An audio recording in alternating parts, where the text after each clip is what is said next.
Every great tournament needs a villain, not a bad person. A villain in the football sense. The player or the moment that everyone remembers for the wrong reasons. The one who gets the red card in the semi-final. The one who misses the crucial penalty. The one whose decision, tackle, or moment of madness changes the direction of the entire tournament. The 2026 World Cup had one. Here is the story. The villain of a World Cup is never chosen in advance. They are created by a single moment in front of the largest possible audience. One decision, one action, one lapse, and suddenly an entire tournament has a face it did not have before. The pressure of a World Cup does things to players that regular football never replicates. The stage is bigger, the margins are smaller, the consequences are permanent. What happened at the 2026 World Cup followed the same pattern every World Cup villain follows. A player who had been performing well.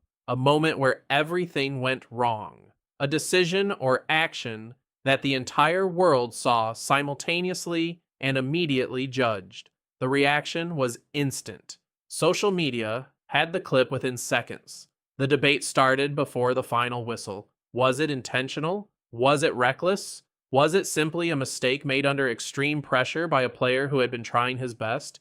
These questions were asked loudly and answered differently depending on who was asking. The player at the center of it said the right things afterward. The public did not entirely believe them. That is also how this works. The team that suffered as a result of the moment never fully recovered in the tournament. Whether the moment directly caused their elimination or simply accelerated something that was already inevitable is the kind of argument that replays forever. The players involved remember it differently. Footage exists, everyone has seen it. Nobody fully agrees on what they saw.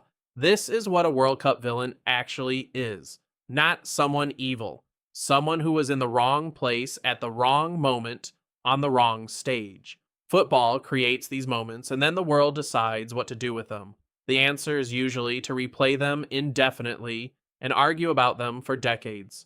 The truly fascinating thing about the 2026 World Cup villain is that by the time the final was played, the conversation had moved on. A new moment, a new hero, a new story. The villain was mentioned in the final analysis, but the tournament had already written over them somewhat. That is also how tournament football works. The final always dominates the memory. But in the weeks and months after a tournament, the villain always comes back into focus. Because the team that was affected had time to process what happened. Because the player at the center had time to reflect publicly. Because the debate never actually ended, it just paused.